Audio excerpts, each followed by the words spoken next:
Welcome back, everyone. I didn't fall off. Welcome back. Yeah, he did not at all. But I'm spinning around. Oh my god, don't do that. Please. Alright, I'm gonna actually start. Whoa. Yeah. Oh, shit. Oh god. Oh, Jesus. Oh, sweet baby Jesus. Oh, you gotta poop in those buckets. Yeah. There's something terrifyingly ironic about a gravestone chasing you to death. And, yeah, a gravestone coming to life to kill you. Yeah, it's like you are the thing that's supposed to represent death the most. Wow, yeah. Well, sort of. Thank you. I love that. Yeah, Thank you for like, shitting in me. Yeah, right. That's how we should end our episodes. Like, thank you for watching. Well, yeah, but for watching, but only if the viewers shit in our buckets. Oh yeah, well, of course. Oh god, I shat in the wrong. God oh damn it! Oh my god, she's shitting all over the fucking place.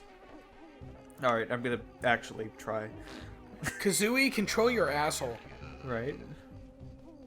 I'm missing one somewhere. Yeah. Where is that? Oh, there it is. Oh. Wow. Or you know that. Oh. So I guess the lesson of this story is to, if you shit in a bunch of flower pots, a golden puzzle piece might come out. That's what they're It's a teaching good lesson kids. for the kids, I tell you.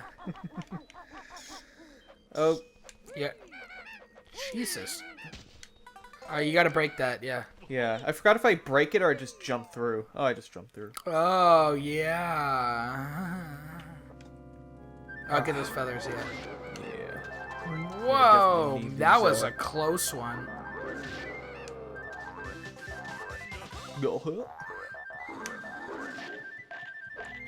Man, these enemies sure look familiar. Like if they were in some level, like a cavern of some sort.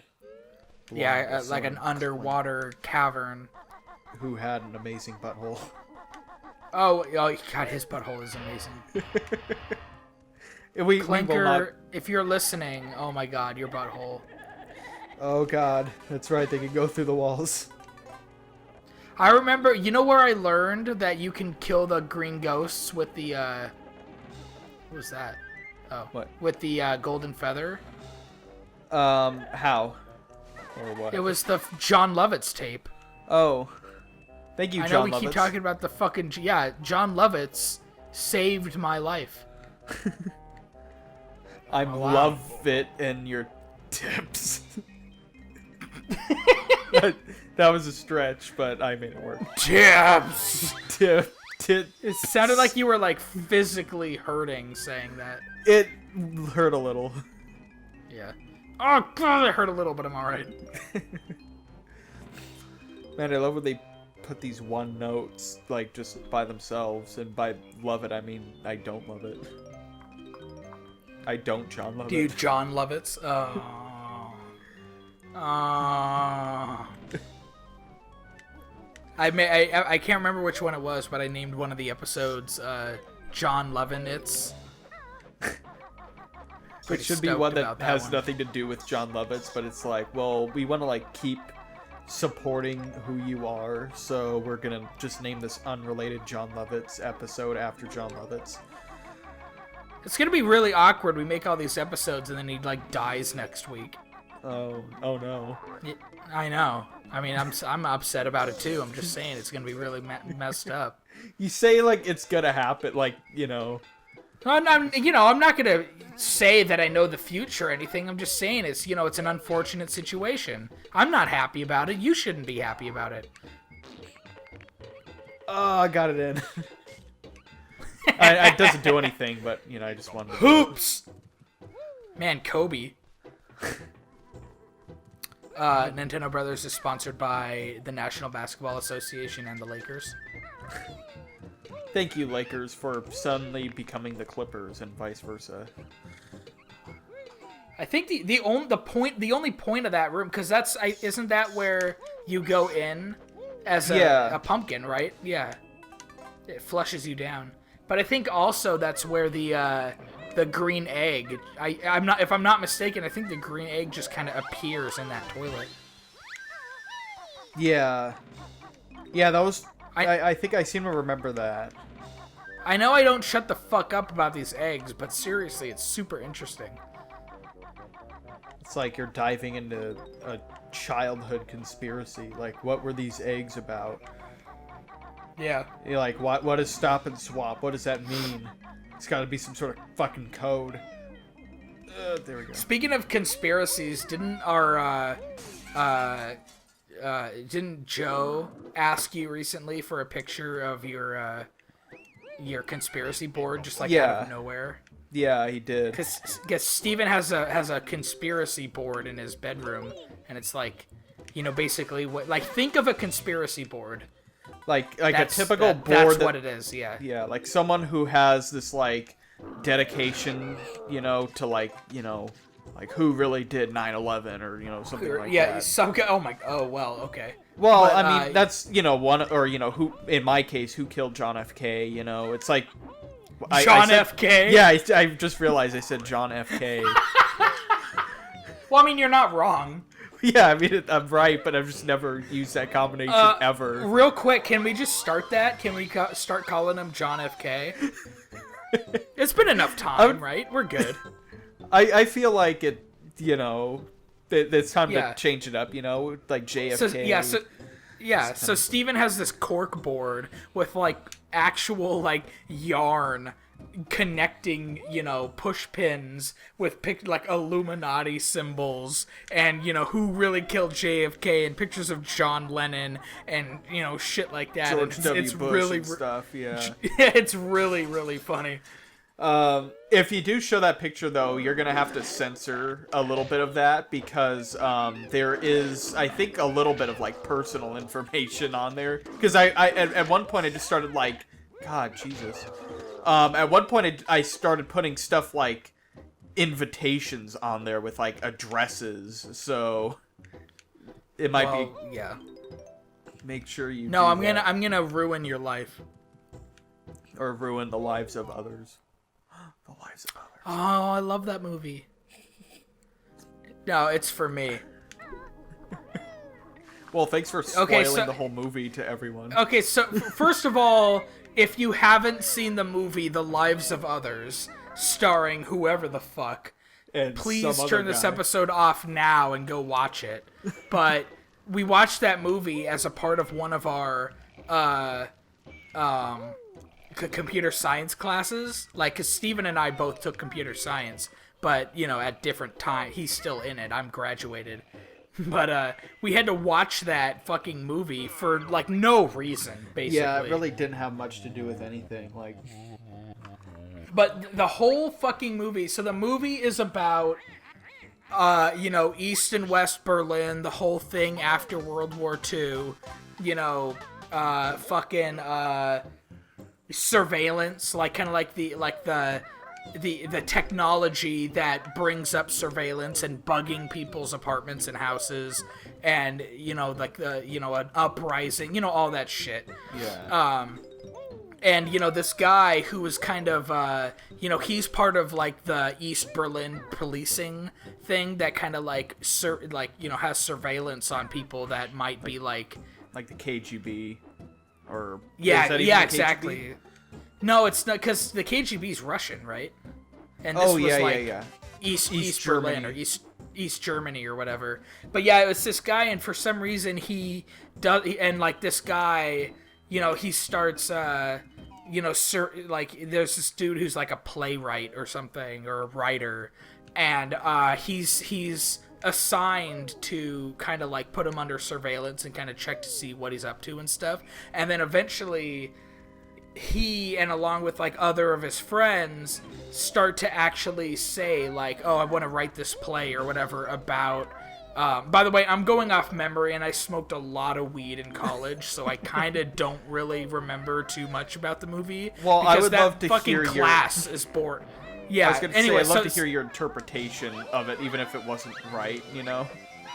Yeah, this is like a 3 or 4 year old memory of a movie that I already wasn't super interested in the first place. But yeah, so here's my memory of it. The dude is surveillancing the other playwright dude. Everybody's a dude. The playwright dude actually starts to get into some funny business that could be like, you know, considered against East Berlin's policies on that matter. Yeah.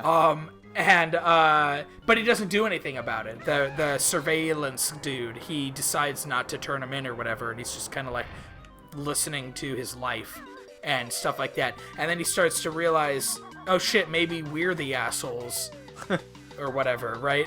Yeah. Am I right so far? I'm kind of close, right? I think you're kind of on par with it. Again, for me, I wasn't paying too much attention to the movie, but but anyway, and so fuck. Okay, so the other police dudes who are like in charge of this guy who's kind of not doing his job now realize that, oh shit, this policing dude isn't gonna turn this guy in.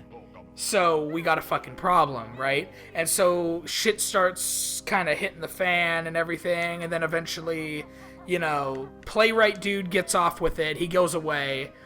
Policey dude is fired from, you know, policing. He's not a police officer. He's surveillance or person who surveillances people for a He's living. A spy. He's a fucking spy. Yeah. Anyway, that all happens, and then eventually, you know, the Berlin Wall comes down, and then at that point, surveillance, it doesn't fucking matter anymore. Yeah. Anyway, so that all happens. That's like the end of the movie. Spoiler alert. You know, West Berlin wins. Anyway, so at a certain point, the main police dude who fired the guy who wasn't doing his job, the good guy essentially, nice. You know, this bad policey dude and the playwright got into a conversation, and then the playwright was like, why? Oh, nice. Which switch? He's like, why weren't you like? Why wasn't I under surveillance? Because he was saying shit that was like not cool with, you know, East Berlin's policies, and he asked like, what the fuck? Like, how come I didn't go to jail? And then the main policey dude basically said like, you were under surveillance the whole time. What were you talking about? We never got any reports about you. And then that's when the playwright guy realized that the guy who was like under, like watching him in surveillance never turned him in on purpose for whatever reason. So the playwright guy comes out with his fucking play or his book or whatever the fuck he writes. Yeah, it was a book, I believe. Yeah, it's like he buys a book the or book something from the store. Yeah, because that's the very end of the movie. Is the surveillance guy? You know, he's no longer like a police guy. He got, you know, demoted to like the mail room or something like that. Yeah. Some bullshit work, and he got demoted to that, and his life kind of sucks for a little while or whatever. The wall comes down, and then he realizes the playwright's book finally came out. So he goes to buy it, and he goes to the bookstore and buys it. And he opens the first page, and the page inside says, dedicated to... like agent number whatever. Yeah, agent number 4826, or whatever the fuck his agent number was. Because the playwright guy looked... Oh, wow. The playwright guy looked up that information and figured it out of who he was and all that stuff. So he's like, this book is dedicated to this guy. And so, you know, that makes the surveillance guy a little bit happy. And then he goes up to the cash register to buy the book. And this is my favorite part of the movie. It's the very last scene of the movie. He goes up to the cash register, and the cash register lady goes like, do you want me to gift wrap this for you? And then, he looks at her and he goes, no thanks. It's for me. and then it freeze frames on him, and then like fades to black. Yeah, and I think I was the only guy in the whole class. Everyone in the class was asleep and happy that this movie was over. But when he said that line, I was the only one in class that was basically like, oh! Yeah. Because it was like an amazing like pun or something. Yeah, I don't know if that's a pun, but it was amazing. It was an amazing line. It's for me. And like that's just like, how the movie ends. Like that's it's like a 2-hour political movie that's basically a giant setup for a stupid pun. Yeah. That's basically what the movie was. I mean, you know, it's a good movie. It's probably important, maybe.